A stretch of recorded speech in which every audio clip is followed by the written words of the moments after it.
الحمد لله وكفى وسلام على عباده الذين اصطفى.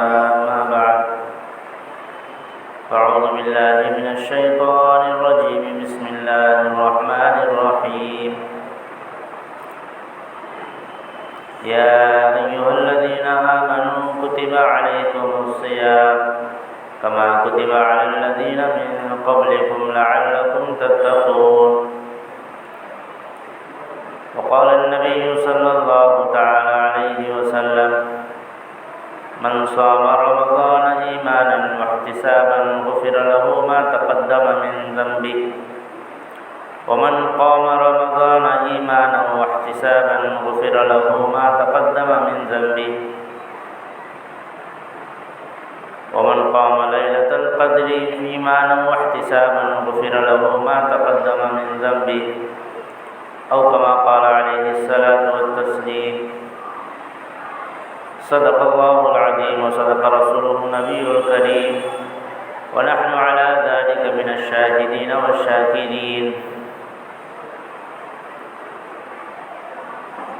میرے محترم بزرگوں اور عزیز ساتھیوں، دوستوں،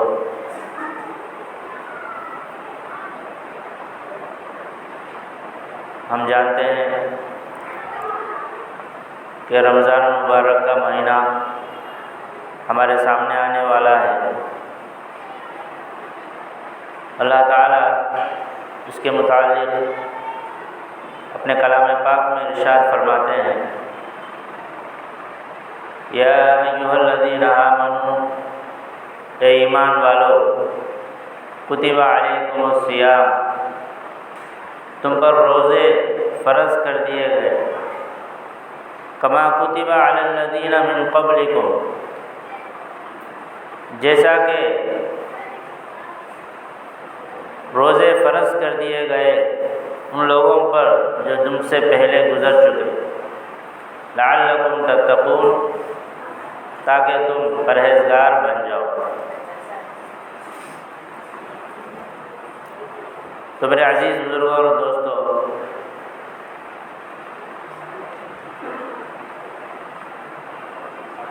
اس آیت کریمہ میں اللہ تبارک و تعالیٰ نے جو اسلام کے اہم ارکان ہیں ان میں سے جو تیسرا رکن ہے یعنی روزے کی فرضیت کے متعلق ارشاد فرمایا کہ روزہ رکھنا فرض ہے۔ رمضان المبارک کا جو مہینہ ہے، اس مہینے کے جو روزے وہ فرض کر دیے گئے۔ تو روزہ کسے کہتے ہیں؟ روزہ کہتے ہیں کہ دن میں آدمی صبح سے لے کر سورج کے غروب ہونے تک یعنی مغرب کے تک اپنے آپ کو کھانے پینے اور بیوی کے ساتھ ہم بستری سے اپنے آپ کو روک کے رکھنے کا نام، کہ آدمی دن کے اندر ان تین چیزوں سے اپنے آپ کو روکتا ہے: کھانے سے، پینے سے، اگر شادی شدہ ہے تو بیوی سے ہم بستری کرنے سے، تو روزے دار کہلاتا ہے۔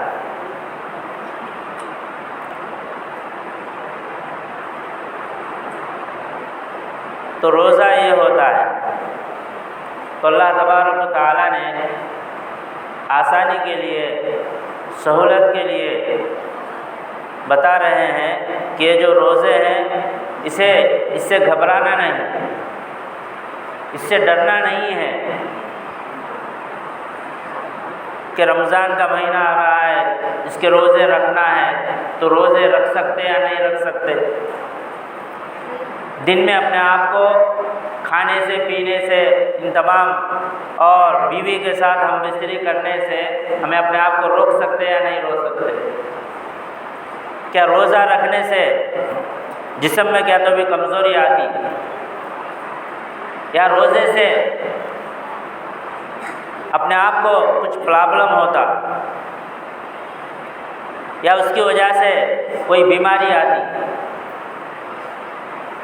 تو اس طریقے سے آدمی گھبرائے نہیں، ڈرے نہیں، چونکہ اللہ تعالیٰ فرماتے ہیں کہ روزوں سے گھبرانے کی ضرورت نہیں ہے، روزوں سے ڈرنے کی ضرورت نہیں ہے، ایسا گھبرانے کی ضرورت نہیں کہ روزہ رکھیں گے تو ہم مر جائیں گے، یا روزہ رکھیں گے تو ہم بیمار پڑ جائیں گے، یا روز کھانے پینے سے ہم نہیں رہ سکتے، اس کی وجہ سے موت آئے گی۔ تو اس طرح گھبرانے کی ضرورت نہیں ہے، کیونکہ تم سے پہلے جو لوگ تھے انہوں نے بھی روزہ رکھا،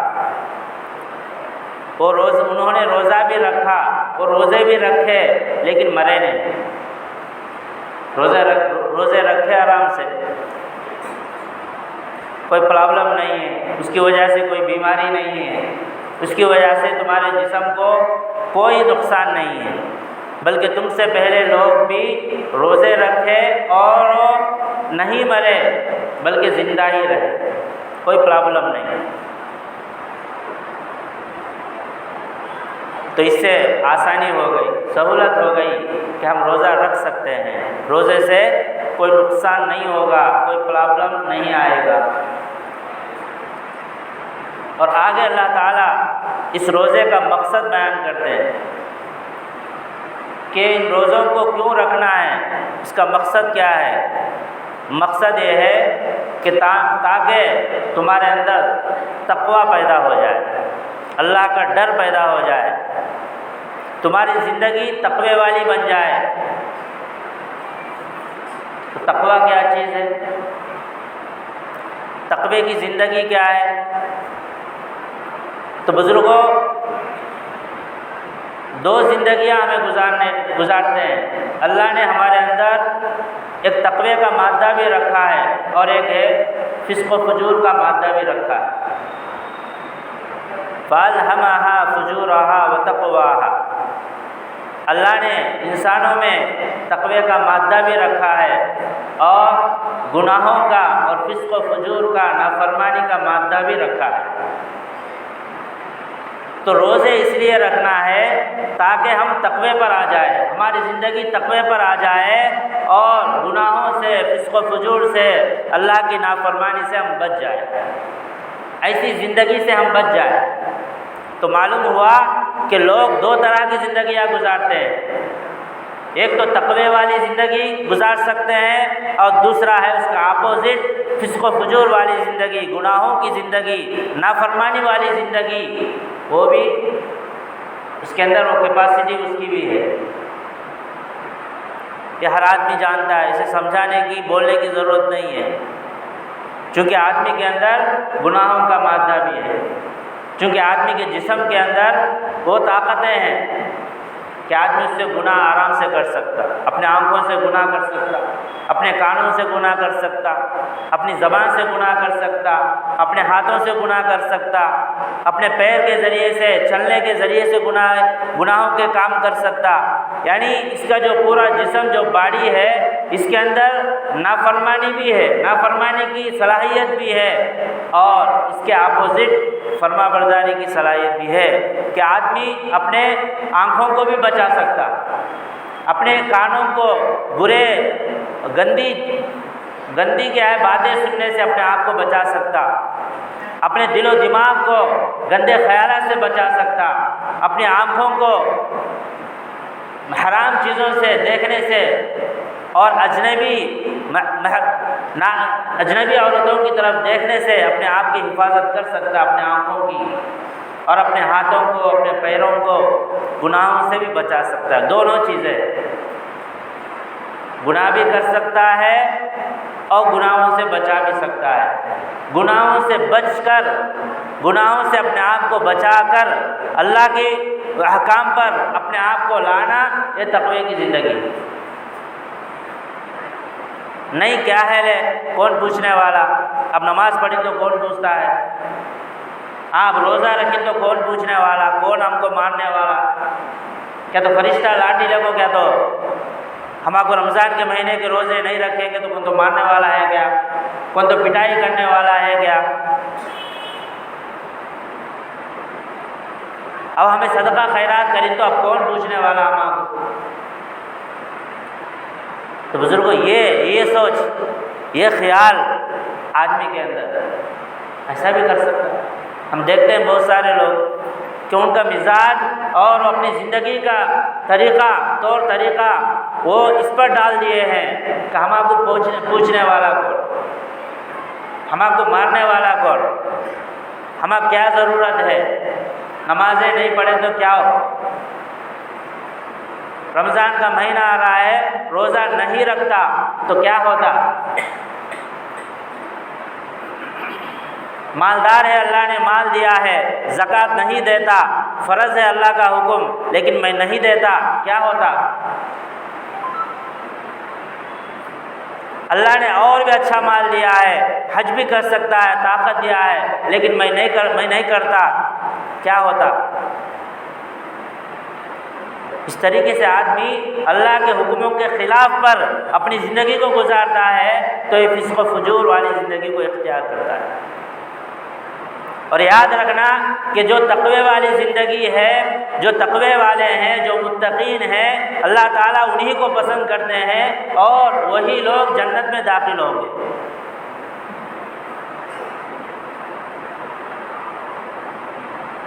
لیکن اس کے برخلاف جو فسق و فجور والے ہیں، گنہگار ہیں، گناہوں میں ملوث ہیں اور اللہ کی نافرمانی پر اپنی زندگی کو ڈھال دیے ہیں تو ایسے لوگ کبھی بھی کامیاب ہونے والے نہیں ہیں، ایسے لوگ کبھی بھی جنت کی طرف جانے والے نہیں ہیں۔ تو روزہ رکھنے کا بڑا مقصد تقوی کی زندگی اپنے اندر پیدا ہونا۔ تو تقوی کی زندگی کیسا پیدا ہوگی؟ تو اس کے لیے ہمارے لیے دو بڑی رکاوٹیں ہیں، لیکن آدمی سے کر سکتا ہے۔ اللہ نے اس کو طاقت دی ہے، اللہ نے اس کے اندر وہ صلاحیت دی ہے کہ اس کو وہ کنٹرول کر سکتا ہے۔ ایسا نہیں ہے کہ وہ مجبور ہے انسان، بلکہ اللہ نے انسان کو ایسے جو دو دشمن ہیں جو آدمی کو گناہوں پر ابھارتی ہے، جو آدمی کو تقوی کی زندگی سے ہٹا کر نافرمانی کے راستے پر جو ڈالتی ہے، ایسے جو دشمن ہیں، ایسے جو رکاوٹیں ہیں، اس پر آدمی قابو کر سکتا ہے، کنٹرول کر سکتا ہے۔ اللہ نے اس کو صلاحیت دی ہے۔ اب ہمیں تقوی والی زندگی گزارنا چاہتے ہیں تو سب سے پہلے ہمارے اندر دیکھیں گے تو زندگی میں ہمارے لیے بڑی رکاوٹ کیا ہے؟ ایک تو باہر سے شیطان ہمارا کھلا ہوا دشمن ہے، ہم کو تقوی کی زندگی اختیار کرنے نہیں دیتا۔ اچھی باتیں اگر ہم سوچیں گے، اپنی زندگی کو بدلنے کا ہمیں کچھ کرنا چاہیں گے، تب بھی کیا ہے کسی نہ کسی چیزوں میں آدمی کیا ہے مبتلا ہو کر شیطان کے دھوکے میں پڑ کر آدمی کیا ہو جاتا ہے، اس راستے سے ہٹ کر وہ کیا ہے گناہوں پر تلا ہوا ہوتا ہے۔ تو ایک تو ہمارے لیے رکاوٹ باہر سے شیطان کی ایک محنت ہے، وہ ہر وقت کیا ہے ایسے ماحول سے، اچھے ماحول سے دور رکھنا، مسجد کے ماحول سے دور رکھنا، اللہ والوں کے ماحول سے دور رکھنا، دین کے ماحول سے دور رکھنا، دین کی مجلسوں سے دور رکھنا، دین کی باتیں سننے سے دور رکھنا۔ اس طریقے کا جو آدمی ماحول ایسا جو زندگی گزارتا ہے، یہ شیطان کی باہر کی جو یہ محنت ہے جس کی وجہ سے لوگ ایسا کرتے ہیں، مگر انسان اس کو روک سکتا ہے۔ ایسا نہیں کہ انسان مجبور ہے، میرا کیا بھی نہیں، شیطان اتنا مبتلا کرتا ہے، ایسا نہیں۔ تم ہو سکے تو دین کی مجلسوں میں بیٹھ سکتے تھے، کون تم کو روکنے والا؟ کیا شیطان پکڑ کے آپ کے پیروں کو کھینچنے والا کیا؟ آپ نمازیں پڑھ سکتے تھے، روزانہ پابندی کے ساتھ نمازیں ادا کریں گے۔ کون ہے جو شیطان جو تم کو پکڑ کر کے ہے مسجد کو آنے نہیں دیتا، فجر کی نماز پڑھنے نہیں دیتا، ظہر کی نماز پڑھنے نہیں دیتا، عصر کی نماز پڑھنے نہیں دیتا، مغرب کی نماز پڑھنے نہیں دیتا، عشاء کی نماز پڑھنے نہیں دیتا؟ کون سا وہ شیطان ہے جو تمہارے ہاتھ اور پیر کو باندھ کے تمہارے گھر میں تم کو بند کر دیتا ہے؟ سکیا بھی نہیں ہے۔ بس البتہ آدمی کے خیالات، وسوسہ، آدمی کا سوچ، آدمی کا مائنڈ میں آنے والے خیالات جس کی وجہ سے کیا ہے لے کر کے آدمی چھوڑ دیتا۔ اب ظہر کی اذان ہوئی تو تقاضا کیا ہے مسجد کو آ کر نماز پڑھنے کا، مگر آدمی کے مائنڈ میں خیالات ایسے آتے، اب کون سے بیپار کا تقاضا کی، ادھر کی ادھر کے دنیا کے کاموں کے تقاضے کی، یا کیسا بھی آدمی کیا کرتا ہے اس کو کم کر دیتا ہے، اس کو بعد میں دیکھیں گے لے کر کے اس کو چھوڑ کے دوسرے کاموں میں لگ جاتا ہے۔ تو یہ باہر کی بہرحال یہ خیالات وسوسے جسے آدمی کنٹرول کر سکتا ہے لیکن کنٹرول نہیں کرتا ہے اپنے آپ کو، ایسے خیالات کی وجہ سے آدمی دور رہتا ہے۔ اور دوسرا دشمن اس کا کیا ہے؟ اپنے اندر کا نفس ہے، یہ شیطان سے بھی بڑھ کر ہے کہ جب آپ دین کی مجلسیں اور دین کے طریقے اور تقوی کی زندگی پر آپ آنا چاہیں گے، اب بتاؤ ہم میں سے ہر ایک آدمی یہاں بیٹھا ہوا ہے، کون نہیں چاہتا میں نمازی بننا، روزانہ پابندی سے میں 5 وقتہ نماز کی ادا کرنا، میں کیا ہے اللہ کا فرما بردار بننا، میں اللہ کا محبوب بننا، کون نہیں چاہتا؟ ہر ایک آدمی چاہتا ہے۔ اب یہاں جو بیٹھے ہوئے ہیں ان میں سے کسی کو اٹھا کر پوچھو، ہر آدمی چاہتا ہے ہاں بھائی میں اللہ کا محبوب بننا چاہتا ہوں، میں روزانہ نمازی بننا چاہتا ہوں، میں حاجی بننا چاہتا ہوں، میں نیک کام کرنا چاہتا ہوں، میرے اندر بہت خواہش ہے، میرے اندر بہت تمنا ہے، کون اس سے روک سکتا ہے؟ ہر آدمی چاہتا ہے، مگر ایسا نہیں ہوتا۔ باہر جاتا ہے تو پھر ہم دیکھتے ہیں مسجدوں کے حالت کہ اتنے 300-400 گھر ہیں لیکن کیا ہے نمازی کم ہے۔ اب رمضان کا مہینہ آ رہا ہے، روزے رکھنے والے کم ہیں، نہیں رکھنے والے زیادہ ہیں۔ اللہ نے مال دیا ہے، زکوٰۃ دینے والے حساب سے کم ہیں، زکوٰۃ نہیں دینے والے زیادہ ہیں۔ حج کا موقع آیا، اللہ نے مالداری دی، تمام چیزیں سہولتیں کر دی، مگر کرنے والے کم ہیں، نہیں کرنے والے زیادہ ہیں۔ تو اس کا مطلب یہ اندرونی سستی، کاہلی، بے توجہی، یہ تمام چیزیں اسی کو کیا بولتے ہیں؟ نفس بولتے ہیں۔ ایک خواہشات کہ ایسا ہونا ویسا ہونا، جیسے آدمی کو ٹی وی دیکھنا ایک خواہش، ویسے گناہوں کے کاموں کی خواہشات، یہ ہے خواہشات والی زندگی، یہ آدمی کو تقوی والی زندگی گزارنے نہیں دیتی۔ مسجد میں رمضان کے مہینے میں پورے 30 دن یعنی تو پورا مہینہ کھڑے ہو کر رات میں قرآن کی تلاوت سننا، قرآن کو سننا کتنا اچھا کام ہے تراویح میں، لیکن یہ بھی ہے، لیکن ایک طرف سے کیا ہے خواہشات۔ اب جا کے وہاں کھڑے ہونا، قرآن سننا، اب نیند آتی رہتی، رات میں 10 ہوتا 11 ہوتا، یہ ایک طرف خواہشات۔ وہ ٹی وی میں بیٹھو یا موبائل لے کے بیٹھ جاؤ، رات میں 10 نہیں 11 نہیں 12 نہیں، رات میں 2 بجے 4 بجے پوری رات جاگ کر کیا ہے آدمی خواہش سے پوری دلچسپی سے جاگ کر کیا ہے پورا وقت پورا ٹائم اس میں لگاتا ہے، لیکن وہ ٹائم اس میں نہیں لگا سکتا ہے۔ تو دونوں میں آپ دیکھو فرق، دیکھو کیا ہے، یہ خواہشات والی زندگی کیا ہے اور تقوی والی زندگی کیا ہے، دونوں میں سمجھ میں آ جاتا ہے کہ اپنے آپ کو دین کے کاموں میں اپنے آپ کو لگانا، اپنا وقت نکال کر چاہے تھوڑا بھاری پڑے نفس پر اسے لگنا، تراویح پڑھنا، روزہ بھاری پڑے پھر روزہ رکھنا اور نمازوں کی پابندی کرنا، یہ تقوی والی زندگی ہے۔ اس کے برخلاف ادھر ادھر کی چیزوں میں ایک خواہشات والی زندگی ہے، اور روزے کا بڑا مقصد کیا ہے؟ تقوی کی زندگی ہمارے اندر پیدا ہونا۔ ہمیں تقوی پر آ جانا، یہ روزے کا مقصد ہے، چونکہ روزہ رکھنے سے سب سے زیادہ یہ جو دو دشمن ہے شیطان اور نفس، یہ کنٹرول میں آتے ہیں۔ اسی وجہ سے آپ حدیثوں میں سنے ہوں گے کہ جب رمضان کا مہینہ آتا ہے تو شیاطین کو بند کر دیا جاتا ہے، شیاطین کو قید کر دیا جاتا ہے، ان کو قید کر کے سمندر میں پھینک دیا جاتا ہے۔ یعنی شیطان کی طرف سے رمضان کے مہینے میں اتنے خیالات، اتنے وسوسے نہیں آتے جو غیر رمضان کے علاوہ دوسرے مہینوں میں آتے ہیں۔ اس کا مطلب کیا ہو؟ ایک دشمن ختم ہو گیا۔ رمضان کے مہینے میں ہمارا جو شیطان ہے وہ باہر کا دشمن وہ ختم ہو گیا، اللہ اس کو بیڑی ڈال کر پھینک دیے، وہ رمضان کے مہینے میں نہیں آ سکتا، وہ وسوسے، وہ خیالات آدمی کو نہیں آتے،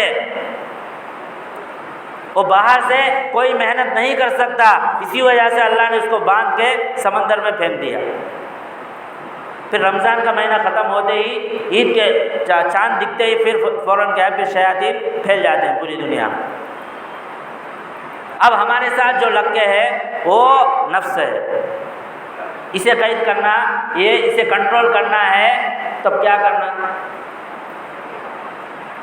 اسی وجہ سے بعض لوگ بولتے ہیں کہ آپ شیطان کو بند کر کو سمندر میں ڈال دینا، تو اس کا مطلب کوئی بھی گناہ نہیں کرنا، لیکن رمضان میں بھی گناہ کرتے ہیں نا، رمضان میں بھی ٹی وی دیکھتے ہیں، رمضان میں بھی سنیما دیکھتے ہیں، رمضان میں بھی خواہشات پورے کرتے ہیں، روزے کی حالت میں بھی کرتے ہیں، روزہ نہیں رکھ سکے ابھی کرتے ہیں، پھر یہ کیا ہوگا؟ تو یہ نفس ہمارے ساتھ ہے، اس کی خواہشات یہ تو ختم نہیں ہوا۔ اللہ نے باہر کے دشمن کو تو بند کر دیا، لیکن یہ جو ہمارا جو نفس ہے ہمارے ساتھ لگا ہوا ہے، اس کو دبانے کے واسطے یہ باہر کا آدمی نہیں، اسے پکڑ کے کیا وہ کرنے کے لیے یہ اندر کا آدمی ہے، اسے ہمیں کچھ کرنا ہے بولے تو اسے کیا کرنا؟ اللہ کی عبادت پر جمانا، تبھی کچھ کر سکتے۔ اسی وجہ سے اللہ نے کیا کر دیا؟ روزے رکھا۔ تو جو آدمی روزہ رکھتا ہے تو روزہ رکھنے سے اس کا نفس کنٹرول ہوتا، اس کی خواہشات کنٹرول میں آتے، کیونکہ خواہشات میں کیا ہے بھائی؟ خواہشات کہتے ہیں نا، تو خواہشات میں کیا ہوتا؟ خواہشات میں کیا ہوتا؟ زیادہ اچھے کھانے کھانا، زبردست اچھے پینا، کھانا پینا اچھا رہنا، نہیں تو اس سے آگے بڑھے تو بیوی کے ساتھ ہم بستری۔ اب عورتوں کا جو فتنہ ہے وہ تو سب کو معلوم ہے، بولنے کی ضرورت نہیں ہے، تیز خواہشات ہے عورت، کھانا اور پینا۔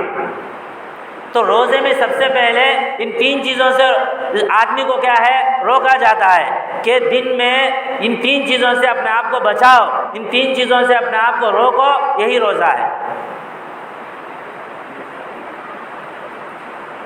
پہلے زمانے میں شروع میں جب روزہ تھا تو مغرب کے بعد جو رات کے وقت بیوی سے ہم بستری سے بھی منع تھا، مگر بعد میں اللہ نے تھوڑا مشکل ہے کر کے اس کو آسان کر کے روزے کو کیا کر دیا کہ رات کے وقت میں بیوی سے مل سکتے ہیں، کھا سکتے ہیں، پی سکتے ہیں۔ یہ اللہ کی مہربانی ہے، اللہ نے روزے میں وہ ایک تھوڑا سا تخفیف کر دیا، تھوڑا ہلکا کر دیا، وہ الگ بات ہے۔ لیکن روزے کا مقصد کیا ہے کہ خواہشات سے روکنا، اور خواہشات میں سب سے زیادہ کھانا، پینا اور عورت، ان تین چیزوں سے روکا گیا ہے۔ تو ان تین چیزوں سے آدمی جتنا رکے گا، اس کا مشق کرے گا، تو اس کا نفس اسے کنٹرول میں آتا، اسے پھر کیا ہے؟ نماز پڑھنے میں دلچسپی لگتی، قرآن پڑھنے میں مزہ آتا، قرآن سننے میں مزہ آتا۔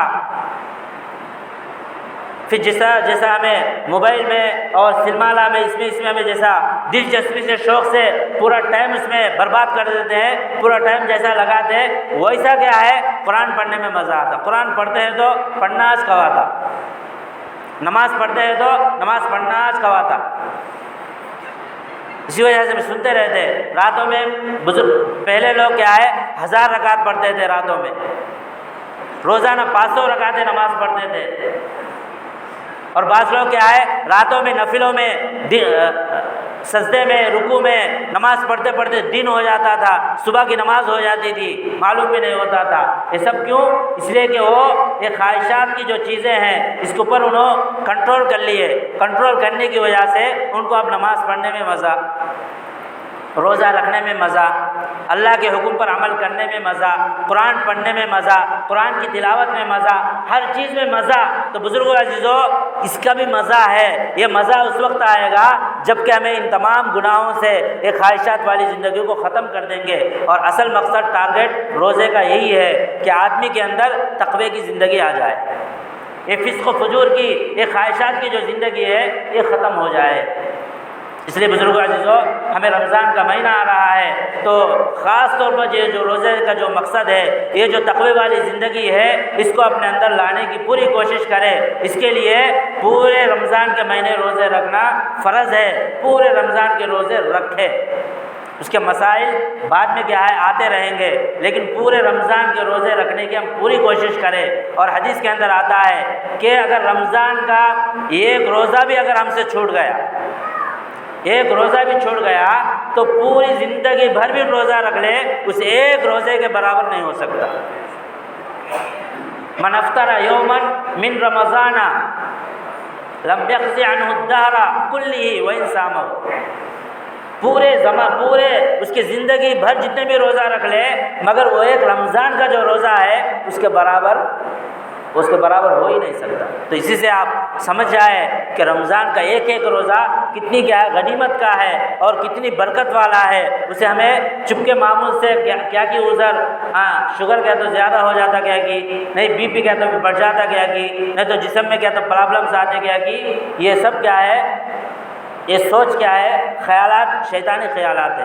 ہاں جسے واقعی عذر ہے، واقعی اگر اس کا عذر شرعی ہے، یعنی شریعت کی طرف سے اس کو اجازت مل رہی ہے، تو پھر وہ الگ بات ہے۔